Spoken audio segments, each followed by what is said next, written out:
ஜம்மு காஷ்மீரில் சுற்றுலா பயணிகள் மீது தீவிரவாதிகள் நடத்திய தாக்குதலில் தற்பொழுது ஒருவர் பலியாகியுள்ளார்.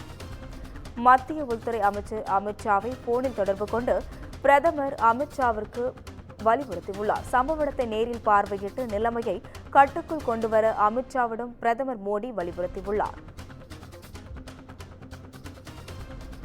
தற்பொழுது ஜம்மு காஷ்மீரில் சுற்றுலா பயணிகள் மீது தீவிரவாதிகள் நடத்திய தாக்குதலில் ஒருவர் பலியாகியுள்ள நிலையில் மத்திய உள்துறை அமைச்சர் அமித் ஷாவை போனில் தொடர்பு கொண்டு பிரதமர் மோடி வலியுறுத்தியுள்ளார்.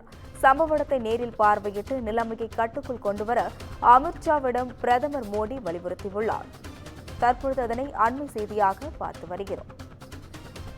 இதுகுறித்த கூடுதல் விவரங்களை செய்தியாளர் காவ்யா வழங்க கேட்கலாம். வணக்கம் காவ்யா, தீவிரவாதி தாக்குதல் குறித்து உங்களுடைய விவரங்களை பதிவு செய்யலாம்.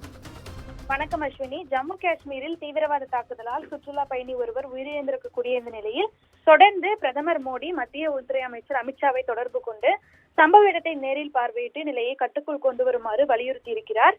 முன்னதாக சுற்றுலா காலம் உச்சத்தில் உள்ள பாஹல்காமில் உள்ள பைசரன் மலைக்கு மலையேற்றத்துக்காக திரளான சுற்றுலா பயணிகள் சென்றிருந்தனர். அப்போது 2 அல்லது 3 தீவிரவாதிகள் அங்கு நடத்திய துப்பாக்கிச்சூடு தாக்குதலில் ஒருவர் உயிரிழந்ததோடு 6 பேர் காயமடைந்ததாகவும் தெரிவிக்கப்பட்டது. பைசரன் புல்வெளிகளுக்கு நடந்தோ அல்லது குதிரை மீதோ மட்டுமே செல்ல முடியும் என்ற நிலையில் தீவிரவாதிகள் மறைந்திருந்து தாக்குதல் நடத்தியதால் இது திட்டமிட்ட சதி என கூறப்படுகிறது. தொடர்ந்து காயமடைந்தோர் மீட்கப்பட்டு மருத்துவமனைக்கு அனுப்பி வைக்கப்பட்டனர். இந்த நிலையில் சம்பவ இடத்தில் பாதுகாப்பு படையினர், ஜம்மு காஷ்மீர் போலீசார் கூட்டாக தேடுதல் நடவடிக்கையில் ஈடுபட்டிருக்கின்றனர். அப்பகுதி போலீசார் கட்டுப்பாட்டின் கீழ் கொண்டு வரப்பட்ட நிலையில் தீவிரவாதிகள் மீது எடுக்கப்பட்ட நடவடிக்கை என்ன என்பது கேள்விக்குறியாகி இருக்கிறது. தொடர்ந்து வன்முறையை ஒருபோதும் ஏற்றுக்கொள்ள முடியாது என முன்னாள் முதலமைச்சர் மெஹபூபா முஃப்தி கண்டனம் தெரிவித்திருந்தார். இந்த நிலையில்தான் தொடர்ந்து இந்த சம்பவம் தொடர்பாக மத்திய உள்துறை அமைச்சர் அமித்ஷாவை தொடர்பு கொண்டு பிரதமர் நரேந்திர மோடி போனில் அழைத்து பேசியதாக கூறப்படுகிறது. தொடர்ந்து அப்போது அங்கு சம்பவ இடத்தில் பொருத்தமான நடவடிக்கைகளை எடுக்குமாறு அவர் கேட்டுக் கொண்டிருக்கிறார். இடத்தை நேரில் பார்வையிட்டு தேவையான அனைத்தையும் சரி செய்து நிலையை கட்டுக்குள் கொண்டு வருமாறு மத்திய உள்துறை அமைச்சர் அமித்ஷாவை பிரதமர் நரேந்திர மோடி வலியுறுத்தியதாகவும் கூறப்படுகிறது.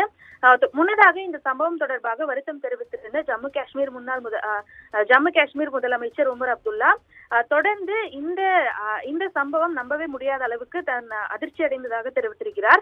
இந்த தாக்குதலை நடத்தியவர்கள் விலங்குகளுக்கு சமானமானவர்கள் எனவும் மனிதாபிமானமற்றவர்கள் எனவும் அவர் கடுமையாக தனது கண்டனத்தை வெளிப்படுத்தியிருக்கிறார். இறந்தவர்களின் குடும்பங்களுக்கு தனது அனுதாபங்களை தெரிவிப்பதாகவும் அவர் கூறியிருக்கிறார். தொடர்ந்து காயமடைந்தவர்களுக்கு உடனடி உதவிகளை அளிக்க ஏற்பாடுகள் தீவிரப்படுத்தப்பட்டுள்ளதாகவும் உடனடியாக ஸ்ரீநகருக்கு திரும்பி தொடர்ந்து அங்கு நேரில் சென்று நிலையை கட்டுக்குள் கொண்டு வருவதற்கான அனைத்து நடவடிக்கைகளையும் முன்னெடுப்பேன் எனவும் ஜம்மு காஷ்மீர் முதலமைச்சர் உமர் அப்துல்லா தனது எக்ஸ் தள பக்கத்தில் குறிப்பிட்டுள்ளது குறிப்பிடத்தக்கது. கூடுதல் விவரங்களுக்கு நன்றி காவ்யா.